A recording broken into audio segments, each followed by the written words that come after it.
بسم اللہ الرحمن الرحیم۔ السلام علیکم۔ حضرت موصب رضی اللہ تعالیٰ عنہ مدینہ پہنچ کر دین کی اشاعت میں مصروف ہو گئے۔ ان کا روزانہ معمول تھا کہ ایک ایک گھر جاتے اور لوگوں کو اسلام کی دعوت دیتے۔ رفتہ رفتہ بنو خزرج میں اسلام کی اتنی مقبولیت ہوئی کہ تھوڑے دنوں میں 40 آدمی مسلمان ہو گئے۔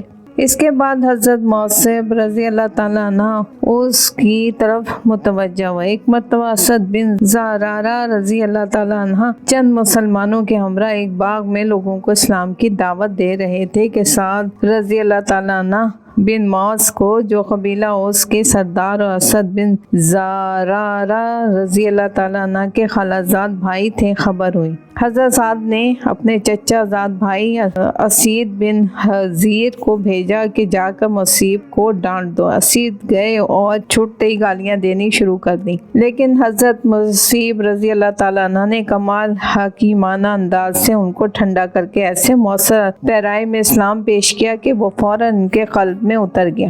غسل کیا اور کلمہ شہادت پڑھ کر مسلمان ہو گئے، اور کہا کہ اگر سعد بن معاذ مسلمان ہو جائیں تو پھر ان کا تمام قبیلہ مسلمان ہو جائے گا، میں ان کو آپ کے پاس بھیجتا ہوں۔ یہ کہہ کر واپس ہوئے اور سعد سے کہا کہ میں نے تو ان کی بات میں کوئی خرابی نہیں دیکھی۔ سعد بن معاذ غصے میں بھرے ہوئے تلوار لے کر وہاں پہنچے اور اسد سے مخاطب ہو کر کہا کہ اگر تم میرے رشتہ دار نہ ہوتے تو ابھی تلوار سے تمہارا کام تمام کر دیتا۔ قوم کو بہکانے کے لیے تم ہی ان کو لے کر آئے ہو۔ حضرت موصب نے نہایت نرمی اور حکمت سے کام لیتے ہوئے کہا کہ آپ ہماری باتیں سن کر تو دیکھیں، اگر دل گواہی دے تو قبول کر لینا، ورنہ پھر جو چاہے کرنا۔ چنانچہ وہ بیٹھ گئے۔ حضرت معاذ نے اسلام کی خوبیاں بیان کی۔ قرآن پاک کی پاک کلام سنتے ہی سعد کا رنگ بدل گیا، فوراً اسلام کو نہ صرف قبول کر لیا بلکہ سیدھے اپنی قوم کے ہاں پہنچے اور کہا کہ اللہ کی قسم، میں تم سے اس وقت تک کلام نہ کروں گا جب تک تم سب اللہ اور اس کے رسول صلی اللہ علیہ وآلہ وسلم پر ایمان نہیں لے آتے۔ غرض کے شام نہ گزری تھی کہ ان کے قبیلے کا بچہ بچہ مسلمان ہو گیا۔ سبحان اللہ۔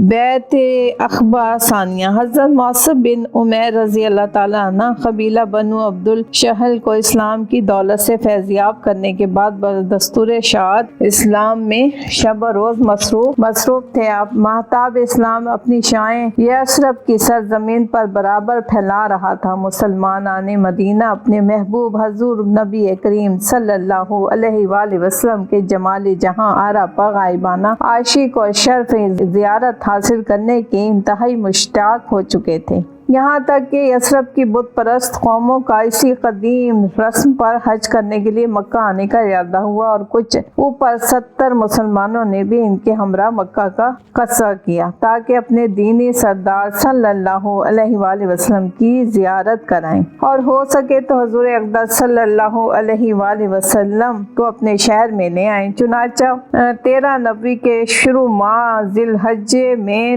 73 مرد اور 2 عورتیں کل 75 مسلمان مکہ آئے اور حضور اقدس صلی اللہ علیہ وآلہ وسلم کے پاس خفیہ پیغام بھیجا کہ ہم جاں نثار خدام کو قدم بوسی کی عزت بخشیں، اور اسی عقبہ پہاڑ پر جہاں ہمارے بھائی پچھلے سال قول و اقرار کر چکے ہیں ہم سے بھی بیعت لے لیجیے، تاکہ ہم آپ صلی اللہ علیہ وآلہ وسلم کی زیارت سے شرف یاب ہوں اور بلا واسطہ قول و قرار پختہ ہو جائے۔ حضور اقدس صلی اللہ علیہ وآلہ وسلم اپنے چچا حضرت عباس رضی اللہ تعالیٰ عنہ کے ساتھ تہائی رات گزرنے کے بعد عقبہ پہاڑی پر تشریف لائے۔ مدینے کے 9 وارد مسلمان آپ صلی اللہ علیہ وآلہ وسلم کے گرد نہایت مؤدب ہو کر بیٹھ گئے۔ حضرت عباس رضی اللہ نے گفتگو میں پیش قدمی کی اور کہا کہ اے جماعت خزرج، تم کو معلوم ہے کہ حضرت محمد صلی اللہ علیہ وآلہ وسلم ہم میں باعزت شمار ہوتے اور بڑے جتھے کی حفاظت و امن میں رہتے ہیں۔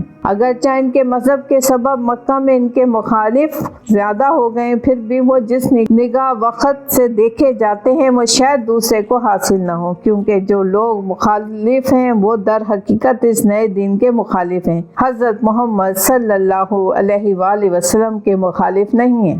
لیکن حضرت محمد صلی اللہ علیہ وآلہ وسلم ان بے مخالفتوں سے تنگ آ کر تمہارے ساتھ جانا پسند کرتے ہیں۔ اب تم اپنی قوت و ہمت دیکھ بھال لو۔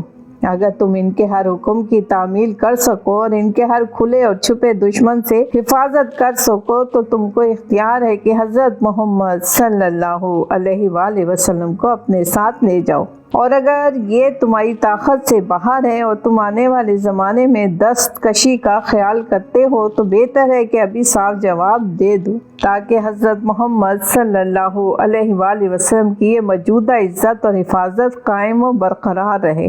مدینے کے لوگوں نے جواب دیا کہ اے عباس رضی اللہ تعالیٰ عنہ، جو کچھ آپ نے کہا ہم نے سن لیا۔ اب ہم یہ دریافت کرنا چاہتے ہیں کہ سیدنا حضرت محمد صلی اللہ علیہ وآلہ وسلم اپنے اور اپنے اللہ کے لیے ہم سے کیا عہد لیتے ہیں، جس کا ایفا ہماری ذمہ داری ہے۔ حضور اقدس صلی اللہ علیہ وآلہ وسلم نے اول ان کو محاسن اسلام سمجھائے، کلام مجید کی چند آیات پڑھ کر سنائیں، پاک مذہب اسلام کی خوبیوں میں رغبت بڑھائی اور فرمایا اللہ تعالیٰ کے لیے یہ عہد ہے کہ اس کے سوا کسی کی عبادت نہ کرو، اور میرے لیے یہ ہے کہ جو میں کہوں سنو اور مانو، رنج میں، خوشی میں، افلاس میں تو نگری میں، بہرحال میری اطاعت کرو، تابع دار رہو، اللہ کی راہ میں خرچ کرو، حق بات کے اظہار میں کسی ملامت کرنے والے کا خوف نہ کرو، مجھ کو اپنی جان اور مال سے زیادہ عزیز سمجھو۔ آپ کے یہ نصیحت آمیز کلمات سن کر سب سے پہلے سید الانصار حضرت برا خازرجی نے ہاتھ بڑھایا اور کہا، اے اللہ کے رسول صلی اللہ علیہ وآلہ وسلم، ہم سب کو منظور ہے، دست مبارک بڑھائیے اور ہم کو بیعت کر لیجیے۔ ابو الحشم بن تیان نے عرض کیا، ہے اللہ کے رسول صلی اللہ علیہ وآلہ وسلم، ایک اور بات سن لیجیے۔ آپ کو معلوم ہے کہ ہم لوگ جان باز، لڑنے والے، قتل و قتال کے عادی خوگر ہیں۔ ہم میں اور قوم یہود میں آج کل مصالحت اور اتحاد ہے۔ آپ صلی اللہ علیہ وآلہ وسلم پر ایمان لانے کی وجہ سے یہ باہمی میل جول ٹوٹ جائے گا۔ ہم یہودیوں کے دشمن بن کر آپ صلی اللہ علیہ وآلہ وسلم کے ساتھ ہوں گے اور دشمنوں سے لڑیں گے۔ جب غلبہ و نصرت آپ صلی اللہ علیہ وآلہ وسلم پر سایہ کرے اور اقبال آپ صلی اللہ علیہ وآلہ وسلم کے مبارک پیروں کے نیچے تلموں کو بوسہ دے گا تو کیا آپ صلی اللہ علیہ وآلہ وسلم ہم لوگوں کو چھوڑ کر مکہ چلے آئیں گے؟ حضور اقدس صلی اللہ علیہ وآلہ وسلم یہ سن کر مسکرائے اور جواب دیا کہ نہیں، ہرگز نہیں، تمہارا خون میرا خون ہے، تم میرے ہو میں تمہارا ہوں، میں اس کا ساتھی جس کے تم ساتھی ہو، جس کے تم دشمن اس کا میں دشمن۔ آؤ اور اپنی قوم میں سے 12 آدمیوں کو چن کر اپنا نقیب مقرر کرو جو اپنی ماتحت رعایا کے نگہبان حاکم قرار پائیں۔ چنانچہ یہ فخر خزرج میں سے 9 اور قبیلہ اوس میں سے 3 آدمیوں کو حاصل ہوا۔ حضرت عباس رضی اللہ تعالیٰ عنہ انصاری نے معاہدہ کیا، پختگی اور استحکام کے اظہار کی غرض سے اپنی قوم کو مخاطب بنا کر کہا، اے جماعت خزرج، تم جانتے ہو کہ سیدنا حضرت محمد صلی اللہ علیہ وآلہ وسلم کس سخت معاملے پر بیعت لے رہے ہیں۔ تم بیعت کرتے ہو روم و فارس سے لڑنے اور ایسی سخت لڑائیوں میں ثابت قدم رہنے پر جن کا ذکر قیامت تک قائم رہے گا۔ تم خود سوچ سمجھ لو، اگر تمہارے عزیز اور مال برباد اور ضائع ہوں اور تمہارے سردار اور شرفا قتل ہوں تو وعدے کے ایفا کی بابت تمہارا کیا خیال ہوگا؟ اگر ایسی جانکاہ مصیبتوں میں تم اپنے دینی پیشوا کی تابعداری نہیں کر سکتے تو ابھی سے دستبردار ہو جانا بہتر ہے، اور اگر اس کٹھن منزل میں تمہارے باہمت قدم ڈگمگانے والے نہیں تو بسم اللہ، اس دنیا اور آخرت کی بہبودی کو اس سے پہلے لے لو کہ کوئی دوسری خوش قسمت قوم اس کے حاصل کرنے کے درپے ہو جائے۔ وہ لوگ بولے کہ اے اللہ کے رسول صلی اللہ علیہ وآلہ وسلم، فرمائیے اگر ایسی حالت میں بھی ہم آپ صلی اللہ علیہ وآلہ وسلم کے حلقہ بگوش غلام بنے رہے اور آپ صلی اللہ علیہ وآلہ وسلم کے مقابلے میں مال کا، عزیز و اقارب کا اور اپنے سرداروں کا تباہ و برباد ہو جانا خیال میں نہ لائے تو اس کا صلہ ہم کو کیا ملے گا؟ آپ صلی اللہ علیہ وآلہ وسلم نے فرمایا کہ اخبا کی خوشی اور جنت کا پرفضا باغ۔ تب ہر ایک نے نہایت خوشی سے آپ صلی اللہ علیہ وآلہ وسلم کے دست مبارک پر اپنی پختگی سے بیعت کی۔ غرض اخبا کا دوسرا معاہدہ اس طور پر ختم ہو گیا اور حضور اقدس صلی اللہ علیہ وآلہ وسلم اہل یثرب کو رخصت کر کے مکہ واپس تشریف لے آئے۔ ادھر 9 مسلم انصار اپنے اپنے خیموں میں جا کر ایسے سوئے کہ کسی کو رات کی کاروائی معلوم بھی نہ ہوئی۔ جزاک اللہ۔